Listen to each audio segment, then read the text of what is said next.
Pétambourg, le 6 juin 2018. Au fond de la rue Charles-Jacquinot, à 2 pas du parking de la gare, l'entrée de la résidence pour personnes âgées Handewiesen. Une maison de soins gérée par la multinationale Sodexo. Il est 6h du matin lorsqu'une partie des salariés débraye. Ils entrent en grève. Suivront le lendemain, le 7 juin, à la même heure, leurs homologues de la maison de soins et parc du 3e âge à Bertrange.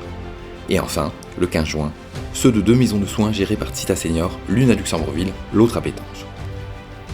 L'objet du conflit social qui oppose ces salariés à leur direction tient au fait que ces directions refusent d'appliquer à ces salariés les conditions de la nouvelle convention collective FHL, qui est pourtant entrée en vigueur en octobre 2017, soit presque un an auparavant, et que toutes les autres maisons de soins dans le pays ont de leur côté tranquillement transposé.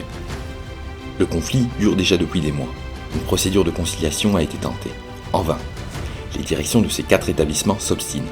Elles refusent tout simplement de revaloriser les carrières suivant les dispositions de la nouvelle convention collective au prétexte mensonger que dans le secteur d'aide et de soins, il n'y aurait désormais plus qu'une seule convention collective qui vaille, la convention collective SAS. Il s'agit là de l'autre convention existante dans le secteur de la santé, des soins et des services socio-éducatifs. Or, 700 salariés qui travaillent dans ce secteur sont toujours couverts par la convention collective FHL. Et les salariés, confrontés au refus de leur direction d'appliquer les nouvelles conditions, n'ont pas l'intention de se laisser faire. Ils réclament leur dû. Et ils sont déterminés à aller jusqu'au bout. En témoignent les résultats de la consultation du personnel menée par le GBL avant que le mouvement de grève ne débute. Les chiffres parlent d'eux-mêmes. 99% des salariés concernés à la maison de soins de Pétambourg votent en faveur de la grève. Idem à Bertrange. À Luxembourg et à Pétange, la grève est même plébiscitée par 100% des salariés concernés. La colère est palpable. Même les collègues couverts par l'autre convention collective, SAS, veulent pouvoir voter et entrer en grève. Mais légalement, ils n'en ont pas le droit. Ils ne sont pas directement concernés par le conflit. Ils devront donc se contenter d'exprimer leur solidarité avec les grévistes, ce dont ils ne manqueront pas. Débute alors un bras de fer inédit entre, d'une part, les salariés FHL de ces établissements et leur syndicat l'OGBL, et d'autre part, les directions des 4 établissements de soins qui, au bout de quelques jours de grève, vont également pouvoir compter sur le soutien de leur fédération patronale, la COPAS, restée silencieuse dans ce conflit jusqu'alors. La première grève dans le secteur d'aide et de soins au Luxembourg a bel et bien débuté. Si à Bertrange, il ne faudra finalement que 3 heures de grève pour faire plier la direction qui, aux abois, viendra implorer les grévistes de reprendre le travail en acceptant sans brancher toutes les revendications de l'OGBL, le dénouement du conflit sera un peu plus laborieux dans les autres maisons de soins.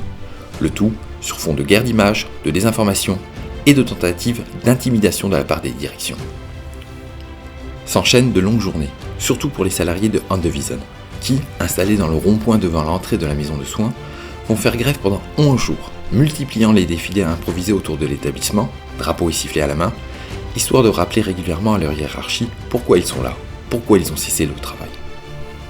Au fur et à mesure que les jours passent, l'entrée de la maison de soins de Pétambourg ressemble de plus en plus à un véritable petit village OGBL, où, sous les tentes dressées pour l'occasion, un peu plus loin sur la pelouse, ou devant le barbecue, on discute, on échange, on s'inquiète, on s'encourage réciproquement, on rit, on mange, on boit, on chante, bref, on vit. De nouvelles amitiés voient le jour, de nouvelles solidarités se nouent. Chaque jour, les grévistes sortent renforcés et plus déterminés que jamais à ne rien céder. Les témoignages de solidarité se multiplient. Des salariés du secteur, mais également d'autres secteurs, se rendent régulièrement sur place pour soutenir les grévistes. Mardi 12 juin, le président de l'organisation patronale COPAS lance un appel à ses membres, les invitant à envoyer du personnel, donc des casseurs de grève, à la maison de soins gérée par Sodexo à Pétambourg.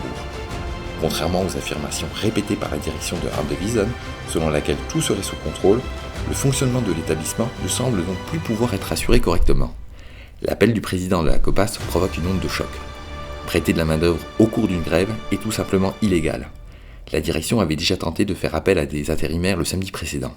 Ceux-ci avaient finalement été bloqués à l'entrée par les grévistes, puis rappelés par l'agence d'intérim qui avait reconnu son erreur. Dès le lendemain, le 13 juin, des barrages filtrant à toutes les entrées de l'établissement sont mis en place par l'OGBL et les grévistes. Vers 6h du matin, se présentent tout d'un coup des salariés envoyés par une autre maison de soins de Sodexo, ainsi que des élèves stagiaires du lycée technique pour professions de santé, le LTPS. Ils se voient évidemment refuser l'entrée par les grévistes. La direction appelle la police qui se rend immédiatement sur les lieux. À l'issue d'une heure de tractation et de quelques coups de fil, la police somme finalement les grévistes de laisser entrer la main-d'œuvre étrangère à l'établissement. Stupeur. L'inspection du travail des mines en sera informée. Après un message de solidarité symbolique qui avait déjà été exprimé le 9 juin par le ministre du Travail, c'est un autre membre du gouvernement qui décide alors de prendre une initiative en vue d'apaiser le conflit. Le ministre de la Sécurité sociale vient proposer en effet un modèle de financement supplémentaire aux représentants de la COPAS. Vendredi 15 juin, l'OGBL augmente la pression en déclenchant par surprise la grève dans les maisons de soins gérées par Tista Senior à Luxembourg et à Pétange. Au même moment, le Conseil du gouvernement adopte la solution proposée par le ministre de la Sécurité sociale. Celle-ci vise à donner aux prestataires de soins des garanties matérielles durables et définitives devant, en principe, permettre de mettre fin au conflit. Le lendemain, le samedi 16 juin, est réuni au ministère d'État avec l'OGBL, la COPAS ainsi que les directions des maisons de soins de Handewiesen et de Tista Senior n'auront finalement plus d'autre choix que d'accepter enfin les revendications de l'OGBL et de signer noir sur blanc un accord avec celui-ci. Il est environ 14h ce samedi 16 juin 2018 lorsque le bras de fer prend définitivement fin. Les salariés grévistes obtiennent ce pourquoi ils se sont battus. C'est une victoire sur toute la ligne, pour eux et pour l'OGBL qui décide donc de lever la grève. L'accord prévoit, premièrement, que les directions des maisons de soins concernées s'engagent à revaloriser les carrières des salariés couverts par la convention collective FHL, suivant les modalités de l'accord conclu en 2017, ce que les directions en question refusaient d'appliquer jusqu'à présent et qui constituait précisément l'objet du conflit social. L'accord prévoit ensuite la garantie pour tous les salariés couverts par la convention collective FHL dans le secteur des soins, et donc pas uniquement pour les salariés des maisons de soins en grève au cours de ces journées de juin 2018, mais pour tous les salariés du pays couverts par cette convention collective, de pouvoir jouir des conditions de celle-ci jusqu'à leur départ en retraite. Enfin, l'OGBL obtient la garantie que l'ensemble des salariés couverts par la convention collective FHL dans le secteur des soins bénéficieront à partir de là de façon dynamique de la convention collective, c'est-à-dire qu'ils bénéficieront de plein droit des évolutions futures de cette convention collective. Ainsi s'achève le premier mouvement de grève qu'ait connu le secteur d'aide et de soins au Luxembourg. 11 jours qui auront incontestablement marqué l'histoire sociale du pays.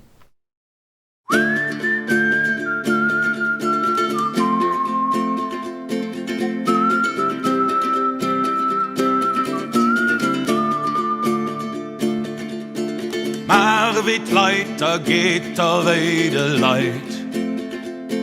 Zo't mijn pap an huet Stirbesbett bereit. Liewe lang geschafft für das Eis. Sollt besser gehen, dat versingar der Weiß. Mal sich Späser seiner Satz, wären nu men, doch just wird Katz vom Glück. Gute mir just am Platz, an der größeren Maschine senkt Platz. Ach so geht dat an engem Steck. Die Kleinleid breche sich direkt. Wir wart Cousine, weht die Deck. Auch schon lorecht ob it Gleck. Ich los man nicht mi Sohn, weil ich wohn. Ob ze Stunde, Berg ob ze Ton, nicht just schaffe gehen.